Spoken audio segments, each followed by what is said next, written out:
What is going on, everybody? Welcome back to the channel. Today we're going to be going over something a little different in the back of the truck here. This black background is a little bit better to contrast some of the differences that I'm going to try and show you on these mounts. Now, this is the GBRS Hydra version 1, and that is the version 2. That is a Unity flip to center mount in collab with GBRS. They're 2.91. So, little disclaimer, I've ran plenty of other mounts, including the Scholarworks. This is my favorite mount.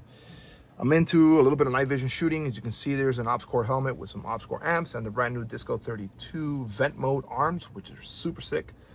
This helmet is ballistic, running 1431 duals, articulating with some white phosphor tubes. So let's get into this. Main differences here: Cerakote.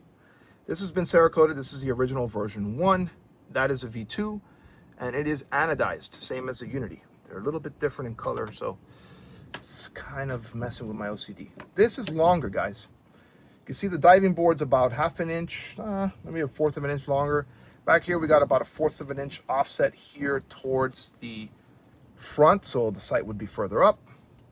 And here you have a big chunk of aluminum back there that would have forced me to run this back here, and I did. I shot it at the range, and I was absolutely miserable. I couldn't acquire eye box properly, and I'm trying to run the same grip all the time, which is what the Hydra mount is intended for. It is intended for you to run your IR aiming device up above here. This is a D-Ball A3, and that has obviously been lifted up on the diving board, and now I can manipulate the tape switches and just frees up the handguard for other things you want to do up there. Now, why is that important? Because you flip this up, this was reduced substantially. That was removed. So now you can bring this an entire slot further, and that makes a big difference.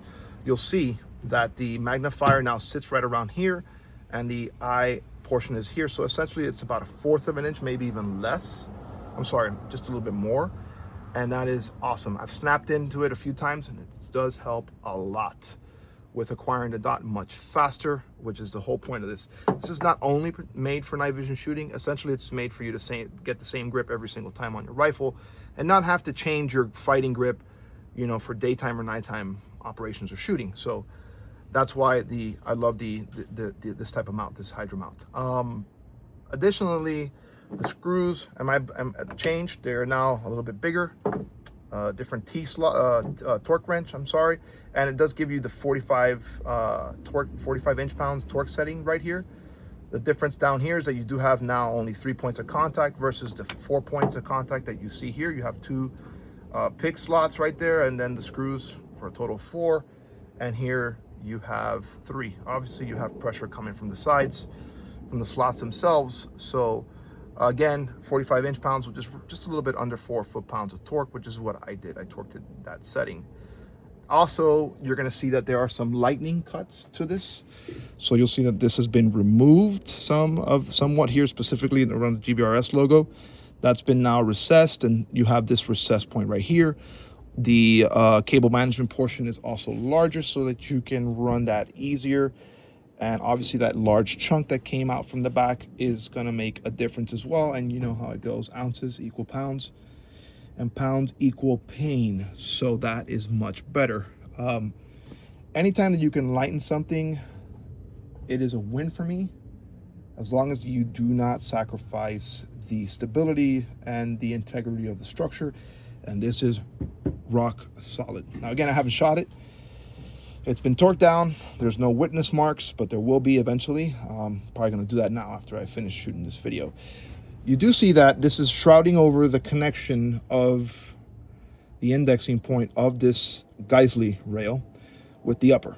So you're still able to pull the rail out and work on your handguard or whatever's going on underneath there in the barrel, and then mount it back up without loosening this and therefore then losing your zero. That remains the same, guys. This is still a very, very good mount. They retailed initially about 350 bucks. I got a little bit of a better deal on this one here.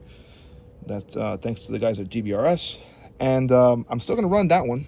I'm still gonna probably put that on a PDW. I'm looking at a BNT APC 9K to mount an IR device as well with a red dot on it. Probably kind of duplicate that setup. I might just get a different aiming module there. So pretty cool. Not much else to say. The diving board being changed on the side over here is not a big deal because, you know, 1/4 or one slot is not going to give you much of a difference. You have plenty of clearance to move this further up and then remove batteries from the back. In this case, the battery comes out for the front, so I can even pull this further back if I needed to. And I might still do that because that might get me a better center point of gravity. So I'm still kind of playing with the setup. But I definitely am happier with this back here because it also gives me much more room to play with the charging handle. As you can tell, this right here, this space would have been reduced to about that right there. So on that side, on the other side, it's completely free because this QD quick detach mechanism on the Unity, I oriented it so it snaps forward towards the mount. So I have the left slide clear, which is actually ideal for me because I am a right-handed shooter, so I would usually just use my left hand to work the charging handle. So no qualms there with that. So that's pretty much it. I mean, those are the major differences between these two things. So they did make it a bit smaller and a bit tighter so it can accommodate these guys a little better. And this is important for specifically when you're running a small, or I should say a short barreled rifle. 10.3 is probably what's the shortest you want to go. And if you're running something even smaller like the APC that I'm considering that has a 4-inch barrel, you may not even be able to run a magnifier. And at that point, it's kind of not even important because why would you even run a magnifier on a 4-inch PDW that's not made to shoot out the distance? So anyways, that's pretty much it, guys. I really have nothing else for you guys. Don't want to take up too much of your time. Guys, if you aren't subscribed, consider subscribing.